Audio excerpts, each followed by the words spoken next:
اوس راځو چټ جی پی ټي څه شی ده. چټ جی پی ټي پېژنو. چټ جی پی ټي ګورئ آی باندې ملاک سره زه خبرې مو وکړلې، انشاءالله سره څه پوه شوئ. بیا یې آی باندې انشاءالله زه جلا خبرې کوم، خو زمونږ اصلي موضوع چې ده نن چټ جی پی ټي باندې زیاتې خبرې کوم. ګورئ چټ جی پی ټي چې دی د خپل یو چټ باټ دی. چټ باټ په دې معنی چې موږ تاسې ورسره چټ کوو، یا د وایس په شکل او یا هم د ټیکسټ یا د لیکلو په شکل موږ ورسره چټ کوو، خپل خبرې اترې کوو. دا یو د چټ باټ په شکل یو سیستم دی چې موږ تاسو سره څه کوي، خبرې اترې کوي.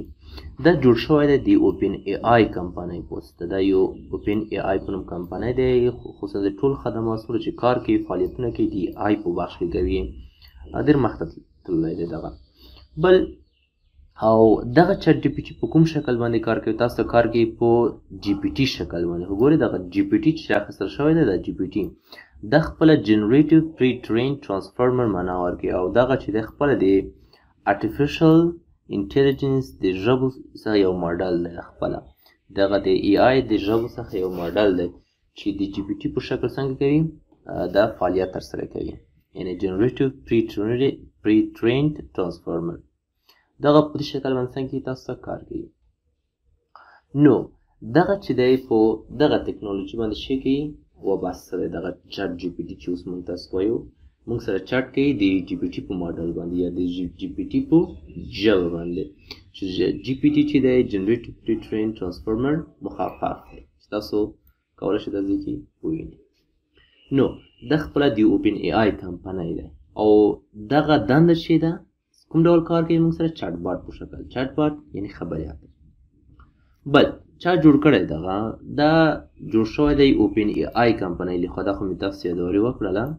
او د دغې کمپنۍ مؤسس چې دی سم آلټمن دی، او دغه پروژه چې مخته یوړله، مطلب دغه یې جوړه کړله، دغه شخص اوس سم آلټمن دغه شخص دی، د اوپن ای آی کمپنۍ مؤسس همدغه شخص و. د دې په اړه تاسو کولی شئ د خپله معلومات پیدا کړئ وګورئ. بل کوم کارونه موږ تاسو کولی شو چې په چټ جی پی ټي کې ترسره کړو؟ ګورئ دا چټ جی پی ټي خو موږ ویلي چې دا خپل یو چټ باټ دی. چټ باټ دی، ورسره موږ تاسې چټ کوو، خپل خبرې اترې ورسره کوو. موږ کولی شو کاسټمر سروس او سپورټ کې دین استفاده وکړو. کولی شو کانټینټ جنریشن او کوریشن په بخش کې استفاده وکړو. پرسنل اسسټنټ او پروډکټیویټي ټولز په شکل استفاده کولی شو. ایجوکیشنل ایډز او ټیوټورینګ په شکل کې استفاده کولی شو. کریټیو رایټینګ اینډ سټوري ټیلینګ په بخش کې استفاده کولی شو. ګورئ دغه 15 برخې چې د 15 مهمې دندې دي د چټ جی پی ټي چې مې تاسو ته وښودم.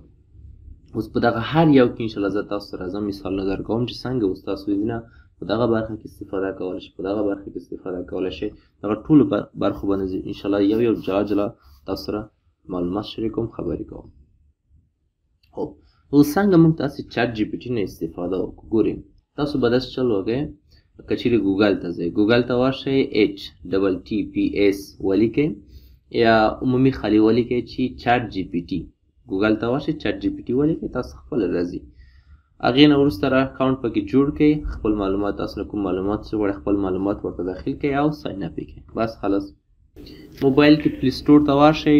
پلی سټور ته کله چې موبایل کې ورغلی، موبایل پلی سټور ته کله لاړ شئ، پلی سټور کې هلته ولیکئ چې چټ جی پی ټي. چټ جی پی ټي چې ولیکئ پلی سټور کې، بس خپله تاسو ته اپلیکیشن یې راځي، موبایل کې ډاونلوډ کړئ او موبایل کې انسټال کړئ. هغې نه وروسته یو ایمیل ادرس تاسو نه غواړئ، خپل یعنې اکاونټ پکې جوړ کړئ، استفاده بیا ترې کولی شئ. کمپیوټر کې هم اسانه، کمپیوټر کې تاسو کولی شئ د ویبسایټ لارې استفاده وکړئ. نو ګوګل ته ورشئ، کروم ته ورشئ یا مایکروسافټ ایج ته، هلته ولیکئ چې چټ جی پی ټي. خلاص تاسو ته لینک راځي. اوس زه تاسو ته ښیم. بل واټ از پرومپټ انجینیرینګ. ګورئ کله چې تاسو چټ جی پی ټي مو خلاصه کړله، هغې نه وروسته تاسو چې راځي، هغې نه وروسته تاسو ته راځي چې مطلب د هغه چټ جی پی ټي سره تاسو خبرې اترې کوئ که نه، هغه خپل یو چټ باټ دی که نه. نو کله چې موږ تاسې خبرې اترې کوو، نو ورسره شي کوو، لیکل کوو که نه، ورسره یعنې لیکل کوو ټیکسټ په شکل باندې، هغه موږ ته ځواب راکوي. نو دغه لیکل چې موږ تاسې کوو، دغه ته پرومپټ ویل کېږي. څه شو؟ پرومپټ.